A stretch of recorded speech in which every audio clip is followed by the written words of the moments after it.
the idea started a couple semesters ago when I was working really big. I was using rebar and lace and kind of dealing with this idea of these masculine artists like Richard Serra and turning something, you know, with steel into something feminine with covered in lace and that sort of thing. They were really big and bulky, not very easy to move around. So that piece never got finished, and I'm glad it didn't because it made me decide to go another direction. I love my work and I do take art pretty seriously, but I like to have fun when I do it. It's supposed to be fun, it's supposed to be enjoyable, it's supposed to be something that you love to do. Last semester I was working on a bigger scale with tent poles, and I started out just trying to make a tent pole frame, and it was very clumsy and it didn't work out so well, and I was covering it with lace after the frame was already up, and it was a big challenge. So this semester I decided to first of all scale down, and second I'm cutting the fabric and making the fabric piece before I even bring the tent poles in. I'm looking at the outdoor industry, mainly camping and, you know, just going out into the middle of nowhere into the wilderness and hanging out in your tent. The outdoor industry, they've come a long way in tent design. They're pushing the fabrics and materials that they're using. They're creating very interesting and engaging shapes. So when I was younger, I always went camping. My grandfather took us camping all the time. So I just grew up around that environment and just being surrounded by the woods. So ever since I was a little girl, I always loved the outdoors and the recreation part of it. And now I work for an outdoor company. It's skiing, snowboarding, running, fitness, and that sort of thing. For part of my job, I do go to these trade shows that have all sorts of aspects of outdoor companies in there. And the tent booths are always lots of fun, and it's like you enter these tent booths and it's just like the wilderness. It's just so exciting and fun, and their setups are so elaborate, and it just makes you really excited about their gear and everything. That's where I tie into this idea with tents and using the tents and the idea of landscape and looking for that feeling, that excitement, that feeling of sublime within my work. So while I went on these little camping adventures with my grandfather and he let us pull out the tent for the night, I was always the one out of my two other siblings that would want to put it up, and I always got excited about putting up the tent. I just thought there was something fun about it. You know, you throw this thing up and you got shelter and it's fun, you got this little fort. You know, I thought it would be really interesting and fun to bring that same characteristic into my sculptures. You look at modernist sculpture, and they're like artists like Richard Serra, you know, his sculptures are so heavy and huge and hard to transport.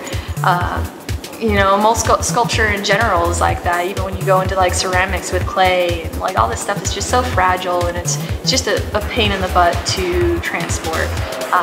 With my sculptures, they're super easy. They're compactable. They're portable.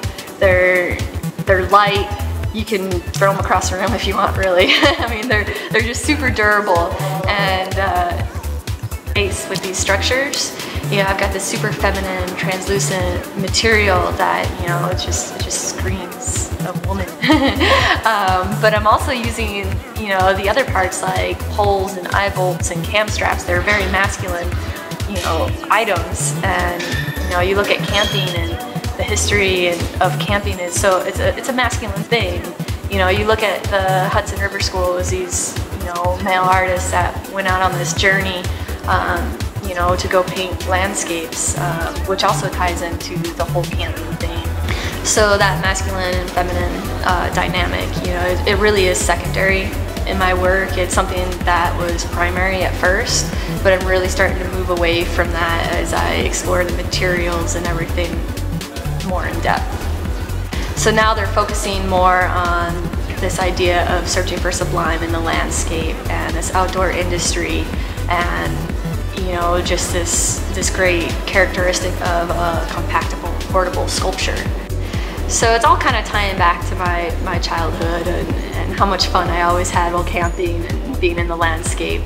The shapes are becoming more interesting. They started off as simple shapes, and you know, they're becoming more abstract and less like tents. And they're just so fun. Every time I put one out in the atrium or the gallery, everyone just wants to pick them up and play with them and move them on every single angle. And it's just, they're really becoming interactive, and that's not really something I planned for, but a lot of people, they just want to play with them.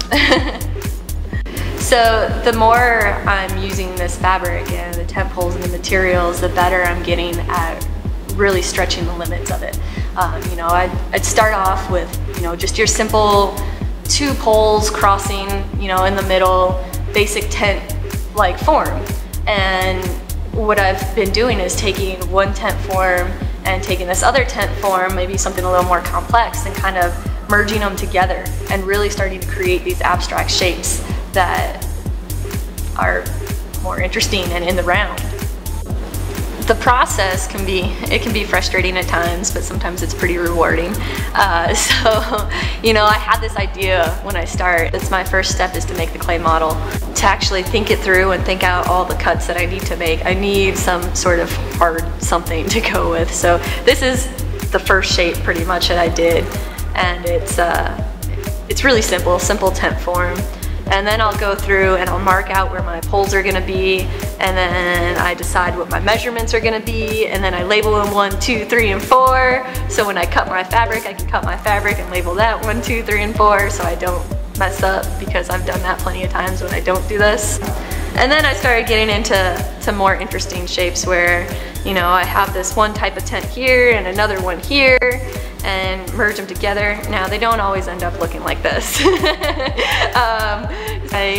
My cuts and measurements can sometimes be kind of arbitrary, and I just decide how long that's gonna be, and that's how long this is gonna be. And that's kind of the frustrating part, because I'll put these things together and they don't fit like I want them to. So then I have to go back in and rework some of the fabric. So the show's coming up on Friday, which is 2 days away, so just getting everything installed. Pretty excited. I got lots of friends and family coming out to support me, so yeah, it should go well. So it was all really easy to install, you know, just messing with the positions of them and tweaking the light and whatnot. And they're just so easy that I can take them apart and put them back together in 5 minutes. So it makes for an easy setup. I'm very happy. People keep touching them, which is okay with me.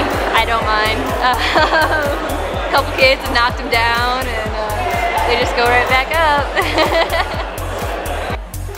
I think it's brilliant. I love it. I've been watching the progression from where she started and what she was working with in the scale, and having her bring it down and look at all the new ways that she's joining things and the connections. I love the attention that she's put on it, and I love the way the shapes are starting to look like little creatures. They're like these little pods, and they're so, it's just not like anything I've ever seen before. I think that these represent Venessa really well, because she's such a free spirit, and it's just so flowing all the time. Well, the thing that blows me away about these, and I was telling Venessa about it earlier, that she began to have these forms start to intersect with each other. She had a few smaller items that smaller objects that she paired together, and when they came together like that, this idea of kind of what I keep seeing is like that they're piercing each other, or, you know, interpenetrating in some way. That just to me totally opened up the form to new possibilities. If you look back, you know, the large scale was very powerful in its own right, but these are working at scale, and they're working really surprisingly to my eye in terms of form too. So I think it's amazing. Alright, so overall it's been a great turnout. I'm very happy with the results of the show, and gotten lots of great feedback, so pretty excited and happy to keep working on the series. Move into a studio space on May 1st and just start cranking away.